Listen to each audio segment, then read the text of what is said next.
In the snowy kingdom of Glaciera, where the mountains stood tall like frozen sentinels, and the skies shimmered with northern lights, there lived a young princess named Alara.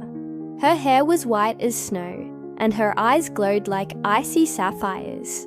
Unlike the other royals before her, Alara was born during the Great Winter Storm, a blizzard so fierce it lasted for 7 days and nights. But when she entered the world, the storm suddenly stopped, and a single perfect snowflake drifted down onto her tiny hand and melted in a soft glow. The people of Glaciera believed she was a gift from the snow spirits, and they called her the Snowflake Princess. Alara grew up with a deep love for her kingdom. She would spend her days skating across frozen lakes, feeding the snow hares in the woods, and whispering wishes into icicles. Though young, she had an old soul. The snow listened to her. The wind danced with her. The winter adored her. But Glaciera was changing. The snow no longer sparkled with magic. The rivers froze too thick. The animals began disappearing into the forests.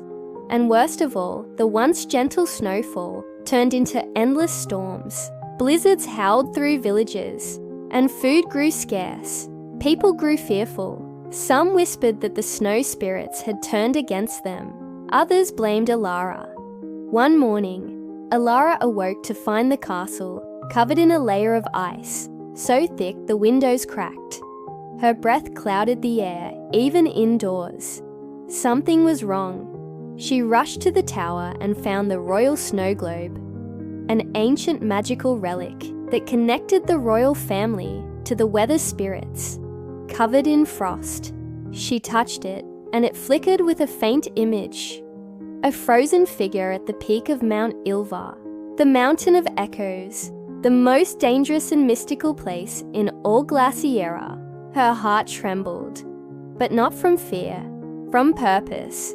She knew what she had to do. She dressed in her warmest cloak, silver boots, and wrapped the snowflake pendant her mother had given her around her neck. She packed food, a tiny crystal compass, and a blue flame lantern that never went out. Then she whispered goodbye to the castle guards and slipped into the snowy night with her loyal friend Kale, a white wolf with eyes like midnight. The wind bit at her face, but she pressed on through the snow-covered forest. The path to Mount Ilva was treacherous. As they climbed, trees groaned under the weight of endless ice. The stars disappeared behind thick grey clouds. Still, Alara pushed forward, guided by the flickering visions in the snow globe.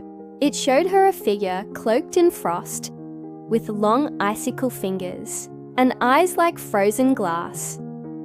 After 2 days of travel, Alara and Kyle reached the Whispering Gorge. It was said to be haunted by the voices of lost travelers. Snow swirled like ghosts around them as they crossed the narrow bridge of ice. Voices echoed in the wind. "Turn back. She will never succeed. The storm is forever." Alara held tight to Kale and whispered, "They are only echoes. We know who we are." The whispers faded and the wind softened. Beyond the gorge lay the Veil of Mirrors.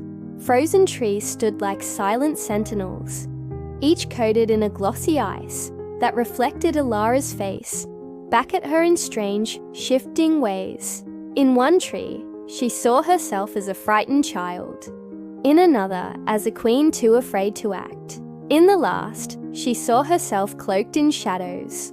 Lost in a blizzard of doubt, she almost turned away, but Kale nudged her forward, and she closed her eyes, raised her pendant, and said, "I am Alara, Princess of Glaciera, and I will not let fear freeze my heart." The mirrors cracked, and the path cleared.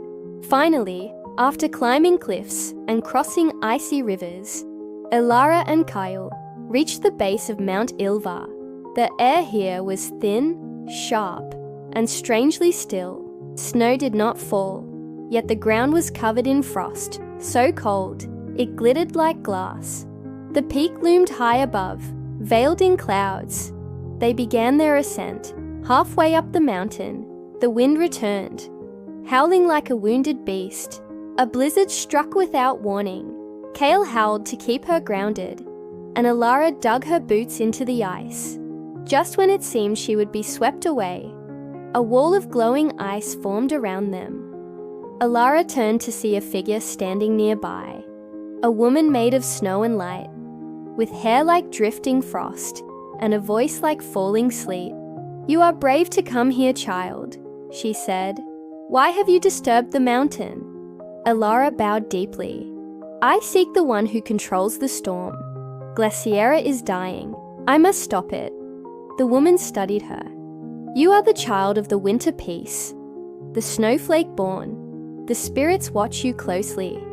Then help me reach them," Alara pleaded. The woman nodded.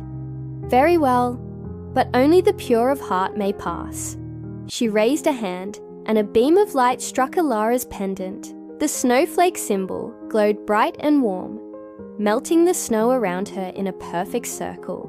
The blizzard calmed, and the woman faded into snowflakes. Alara and Kyle climbed the final stretch. At the summit, the storm was waiting. Lightning cracked across the sky. The snow spun in circles. And at the center stood the frost wraith, a spirit once kind, now twisted by sorrow and anger. It was the same figure Alara had seen in the snow globe. Its voice was hollow. "Why have you come?" "To save my people," Alara shouted above the storm. "To bring balance back to Glaciera." "There is no balance," it roared. "They have forgotten the old ways. They have built fires in sacred woods, drowned the song of the wind in machines. The spirits are unheard." Alara stepped forward. "Then I will remind them." The wraith lifted an arm. Ice shot through the ground, trapping Kale. Wind swirled around Alara. Her pendant froze. She fell to her knees. "You are just a child," the wraith growled. "You cannot undo what has been broken." Alara's voice was small but steady. "Then let me start with a promise." She took off her pendant, raised it high, and said, "I vow to protect the snow, the wind, the trees. I vow to teach others to listen, to live with the land, not against it." The pendant shattered, releasing a wave of light. The storm paused.